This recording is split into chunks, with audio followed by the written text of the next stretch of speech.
बिस्मिल्लाहिर्रहमानिर्रहीम। अस्सलाम वालेकुम नाज़रीन, आपका मेज़बान अली हुसैन स्काई न्यूज़ के साथ एक बार फिर से हाज़िर हूँ।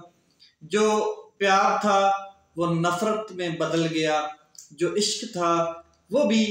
दूर दूर तक कहीं नज़र नहीं आ रहा, जो एतबार था, जो ट्रस्ट था, वो तमाम का तमाम क्लैश और खलश में बदल गया। दो बड़े सियासी रहनुमा, दो बड़े सियासतदान, दो बड़े नाम मुस्लिम लीग नून के जो एक धमाका करने जा रहे हैं, जो एक नया प्लान बना चुके हैं और जो ऐसा प्लान है कि वो मुस्लिम लीग नून को बहुत बड़ा डेंट डालेगा। एक खास करके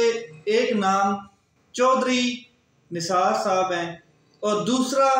बड़ा नाम शाहिद खाकान अब्बासी साहब। दोनों बड़े नाम हैं। चौधरी निसार साहब पाकिस्तान के वजीर दाखिला भी रहे हैं। इसके अलावा बारहा कई दफ़ा पाकिस्तान में कौमी असम्बली में और नेशनल पंजाब असम्बली में दोनों असम्बलीज की सीटें जीतते रहे हैं, यानी कि बड़ा नाम, हल्के में मकबूल तरीन। इसके अलावा शाहिद खाकान अब्बासी की अगर बात करें तो कई सालों से इलेक्शन जीतते आ रहे हैं, बड़ा नाम है और साबका प्राइम मिनिस्टर भी रहे हैं। यानी कि नवाज शरीफ साहब ने जब नाअहल हुए थे तो शाहिद खाकान अब्बासी साहब को वजीर आज़म बनाया था और उनका नाम दिया था वजीर आज़म के लिए शहबाज शरीफ साहब से भी हट के, यानी कि इतना बड़ा नाम। और दोनों इस टाइम बड़े सियासी नाम हैं और दोनों ने अपना एक एक ग्रुप बना लिया है। दोनों ने नवाज शरीफ साहब से इख्तलाफ बढ़ते जा रहे हैं और रुक नहीं रहे। पाकिस्तान में आने के बाद आप अंदाज़ा लगा लें, नवाज शरीफ जब पाकिस्तान में आए हैं इस टाइम, तो दोनों में से कोई भी रहनुमा नवाज शरीफ साहब से मिलने नहीं गया, वेलकम नहीं करने गया और उसके अलावा किसी में ने टेलीफोन पे रब्ता नहीं किया। किसी शख्स ने दोनों में से जलसे में शिरकत नहीं की और दोनों सियासतदान अपना अपना अलग नजरिया इस टाइम रखते हैं। नवाज शरीफ साहब ने भी उनको इनवाइट नहीं किया, नवाज शरीफ साहब ने भी उनसे मिलने की कोशिश नहीं की और नवाज शरीफ साहब भी ये समझते हैं कि अब राहें जुदा हो चुकी हैं और ये मामला कहीं ज्यादा इख्तलाफात से बढ़ चुका है। दोनों बड़े नाम जो हैं वो नवाज शरीफ साहब और शहबाज शरीफ साहब दोनों भाइयों को अपना लीडर मानते हैं, उनके साथ काम करने के लिए तैयार हैं, मगर उनके बच्चों के साथ यानी कि मरियम और हमजा के साथ काम करने के लिए तैयार नहीं है, उनके अंडर काम करने के लिए तैयार नहीं है, क्योंकि वो ये समझते हैं कि ये हमारी रिस्पेक्ट नहीं है, ये हमारी सियासत की तौहीन है कि हम एक नस्ल जो हमारे सामने पैदा हुई और बड़ी हुई और पली बड़ी, उसकी सियासत में हम आके उनके सामने हाथ बांध कर खड़े रहें और उनकी गुलामी और उनके आर्डर माने, ऐसा नहीं हो सकता है। तो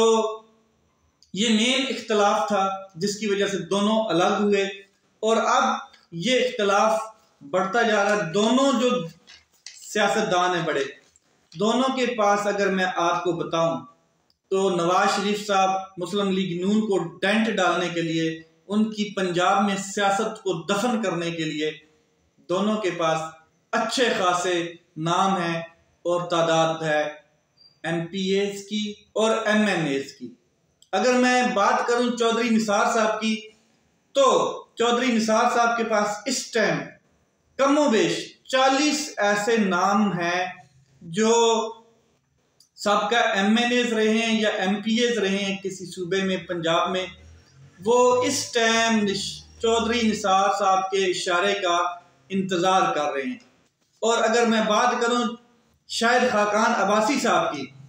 तो शाहिद खाकान अब्बासी साहब के पास इस टाइम एक मिफ्ता इस्माइल साहब हैं और उसके अलावा 30 के करीब और MNAs और MPs जो मुस्लिम लीग नून के बड़े बड़े नाम हैं वो भी बीच में शामिल हैं, जो शायद खाकान अब्बासी साहब के इशारे का इंतजार कर रहे हैं। ये बहुत बड़ा मुस्लिम लीग नून को पंजाब के अंदर डेंट पड़ेगा, पंजाब के अंदर बहुत बड़ा धचका लगेगा सियासी, अगर दोनों के दोनों बड़े सियासतदान चौधरी निसार और शाहिद खाकान अब्बासी साहब जो हैं, दोनों ये इकट्ठे हो जाते हैं, अपनी पार्टी अनाउंस कर देते हैं, या अलग अलग आज़ाद उम्मीदवार के तौर पे खड़े होते हैं, या फिर अलग अलग पार्टी बना लेते हैं, जैसे कि अभी पार्टीज बन रही हैं। तो ये मुस्लिम लीग नून के लिए बहुत खतरनाक, यानी कि खतरे की घंटी बज चुकी है, और मुस्लिम लीग नून की जो पंजाब की सियासत है वो दफन हो जाएगी। ये दोनों अभी तक राब्ता इनका नहीं हुआ है, हो सकता है कि बैकडोर इनके राब्ते चल रहे हों और पॉलिसी तैयार कर चुके हों। वजारत आला और वजारत उज़्मा का जो ख्वाब देखा है नवाज शरीफ और शहबाज शरीफ साहब ने, ये दफन होके रह जाना है। अगर दोनों में इल्हाक हो जाता है और दोनों के पास आपके सामने 80s के करीब बनते हैं, 80 के करीब कम से कम रहनुमा, सबका MPA MNAs, और ये दोनों बहुत बड़ा डेंट डालेंगे मुस्लिम लीग नून में। अब दोनों नाम छुपाए हुए हैं, बजाय कोई प्रेस कॉन्फ्रेंस नहीं कर रहे, बजाय ऐसे खामोशी जैसे समंदर में तूफान आने से पहले खामोशी होती है। दोनों इस चीज का इंतजार कर रहे हैं कि एक इलेक्शन शेड्यूल अनाउंस हो जाए, जब इलेक्शन शेड्यूल अनाउंस हो जाएगा तो फिर हम प्रेस कॉन्फ्रेंस भी करेंगे, बड़ी 2 प्रेस कॉन्फ्रेंसें या एक बड़ी प्रेस कॉन्फ्रेंस की जाएगी। दोनों का इल्हाक अगर हो जाता है तो तमाम वो लोग मीटिंग्स भी होंगी और प्रेस कॉन्फ्रेंस के सामने अपना मौकफ रख देंगे कि हम अब किस साइड पे खड़े हैं। तो ये जो एक खबर है ये सियासी धमाका है, और शेड्यूल से पहले नाम इसलिए नहीं अनाउंस किए गए या नहीं बताए जा रहे, खुफिया रखे जा रहे हैं लोगों के, कि कहीं ऐसा ना हो कि क्रैक डाउन हो जाए या तोड़ जोड़ शुरू हो जाए, या आपको पता है पंजाब और वफाक में वही तसलसल शहबाज शरीफ हुकूमत वाला चल रहा है, तो ये क्रैक डाउन या किसी केस में, नैब के केस में, FBR या FIA के केस में किसी में भी अरेस्ट ना कर लें हमारे लोगों को। तो ये बड़ी अहम डेवलपमेंट जो मैंने आपके सामने शेयर की। कल सबसे मजे का जो जलसा हुआ है, जो मजे का वर्कर कन्वेंशन हुआ है, जिसका वादा किया था शेर अफजल मरवत साहब ने, उन्होंने वो वादा अपना पूरा कर दिया। 4 सदा के लोगों को इकट्ठा किया, 4 सदा के लोगों के सामने एक खिताब किया, एक तकरीर की। बहुत बड़ी तादाद में लोग जुनूनी तौर पे, इश्क के तौर पे, मोहब्बत के तौर पे एक वर्कर कन्वेंशन और जलसे में शमूलियत इख्तियार करते हैं और एंड कर देते हैं। यानी कि इस किस्म का जज्बा 4 सदा के लोगों में देखा गया है और जुनून देखा गया है कि नारे ये जुल्म के ज़ाब्ते हम नहीं मानते और ये जालिम के सामने झुकने का रवाज खत्म कर दो, तोड़ दो, जंजीरें तोड़ दो, बुत खौफ के तोड़ दो, तमाम वही चीजें जो उनके महबूब लीडर इमरान खान साहब ने उनको सिखाई हैं, या वो बताते हैं या वो समझाते हैं कि अपने हक के लिए कैसे आवाज उठानी है। तो वर्कर कन्वेंशन से उन्होंने खिताब किया है। शेर अफजल मरवत साहब ने, दायरा वो लीड कर रहे थे, तो उन्होंने कहा है कि तारीख लिखी जा रही है, तारीख में बुज़दिलों के नाम कभी नहीं लिखे जाते, तारीख में बेखौफ लोगों के और निडर लोगों के और बहादुर लोगों को तारीख याद रखती है और तारीख लिखी जा रही है। जुल्म के खिलाफ आप लोग खड़े हो जाएं और पता चले कि 4 सदा पाकिस्तान में वो शहर था जिसके लोग जुल्म के खिलाफ खड़े हुए और लीड किया उन्होंने जुल्म के खिलाफ। आप लोग पश्तून हो और पश्तून में वो गैरत होती है, वो जज्बा होता है, वो बहादुरी होती है, वो वलवला होता है कि वो कभी झुकता नहीं है, वो कभी बिकता नहीं है, उसकी गैरत कभी किसी के गालिब नहीं आती। तो ये उनकी तकरीर, उन्होंने जुनून दिलाया, जज्बा दिलाया। उन्होंने कहा कि अगर जमहूरियत की सस्टेन के ऊपर, अगर पाकिस्तान के लोगों के हक के लिए, अगर अपने बच्चों के हक के लिए, अगर जमहूरियत के लिए, अगर आपके आइन की बालादस्ती के लिए, अगर आपके हकूक के लिए आपको शहादत भी नसीब होती है, तो इससे आला शहादत क्या होगी। चारपाई पे लेटे हुए किसी बीमारी में मरने से बेहतर है कि आप किसी कौम की काज के लिए, अपनी कौम की काज के लिए, अपने एक नजरिए के लिए शहीद हो जाओ। तो ये उनका जज्बाती जुनूनी किस्म का एक तकरीर जो उन्होंने चारसदा के लोगों के साथ की। उन्होंने कहा कि जो इमरान खान है वो चाहता तो डील कर सकता था, ऑफर कोई एक्सेप्ट करता और नवाज शरीफ भगोड़े की तरह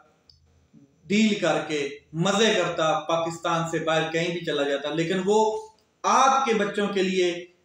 आपके लिए, आपकी आने वाली नस्लों के लिए वो अब एक काज के लिए कौम के साथ खड़ा है और उसके लिए वो सिर्फ और सिर्फ सियासी इंतकामी कार्रवाइयों के मुकदमे बने हुए हैं और बेकसूर है, बेगुनाह, वो जेल में कैदो बंद में नजर बंद है और आपकी कौम की काज के लिए वो खड़ा है, उसका कोई जाती इंटरेस्ट नहीं है। ये उनका अपने चारसदा के लोगों से तकरीर में एक अहम चीज उन्होंने कही कि वाकई वो अगर चाहता तो वो डील करके अपनी सुकून की जिंदगी गुजार सकता था, क्या फर्क पड़ता था, और वाकई ही कोई फर्क नहीं पड़ता था, क्योंकि उसके पास जो कुछ है वो हर आम आदमी के पास नहीं है। पैसे हैं, दौलत है, शोहरत है, कहीं भी वो रह सकता था दुनिया के किसी भी। आप देख लेना पाकिस्तान आर्मी के बड़े बड़े जर्नल्स पाकिस्तान से रिटायर्ड होते हैं, कोई बेल्जियम बैठा है, कोई सऊदीया बैठा है, कोई यूरोप बैठा है, कोई किसी कंट्री में बैठा है, किसी कंट्री में अपने महल खड़े करके बैठा है ना, उनकी पेंशन आ रही है, उनके पास पैसा है, सब कुछ है। लेकिन इमरान खान साहब के पास भी पैसा है, इमरान खान साहब के पास भी दौलत है, इमरान खान साहब के पास शोहरत भी उनसे ज्यादा है, वो भी चाहते तो कहीं पे रह सकते थे, लेकिन कौम की काज के लिए, कौम के नजरिए के लिए, अपने नजरिए के लिए और कौम की आज़ादी, हकीकी आज़ादी के लिए, गुलामी से निजात के लिए, उनके हकूक के लिए इमरान खान साहब कैदो बंद में पड़ा है। ये उनका कहना था और चारसदा के लोगों को उन्होंने कहा कि जुल्म के सामने डट कर खड़े हो जाए। अगर आप लोग थोड़ी तादाद में निकलते हैं तो फिर ये आपके ऊपर FIR भी करेंगे, आपको छितर भी मारेंगे, आपको डंडे भी मारेंगे, आप निकलो हजारों की तादाद में। मैं आखिर में ये कहना चाहूंगा कि ये पहला वजीर आजम था जो मीडिया ने कहा था कि पहला वजीर आजम जो अदम एतमाद और साजिश के नतीजे में निकाला गया पाकिस्तान की तारीख का। तो मैं आपको बता देता हूँ कि साफ और शफाफ अगर इलेक्शन होता है, कोई रिगिंग नहीं होती है, कोई धांधली नहीं होती है, कोई डील नहीं होती है, कोई सेटिंग नहीं होती है, तो मैं आपको ये बावर करवाना चाहता हूँ कि ये वो पहला वजीर आजम होगा जो जेल में बैठे इलेक्ट हो जाएगा, जेल में बैठे इलेक्ट हो जाएगा और जब जेल से निकलेगा तो वजीर आजम के ओहदे का हलफ उठा रहा होगा। ये वो पहला वजीर आजम होगा। इस हद तक पॉपुलैरिटी गेन कर चुकी है। लेट्स सी क्या होता है। आज इमरान खान साहब का जो वो साइफर केस रोकने के ऊपर हुक्म इम्तनाई था वो आज की डेट तक था और आज उसके ऊपर भी आगे नई डेवलपमेंट आएगी, वो नेक्स्ट वीलॉग में मैं आपके साथ शेयर करूंगा। अपना ख्याल रखें, अपने भाई के इस चैनल का ख्याल रखें। पाकिस्तान जिंदाबाद।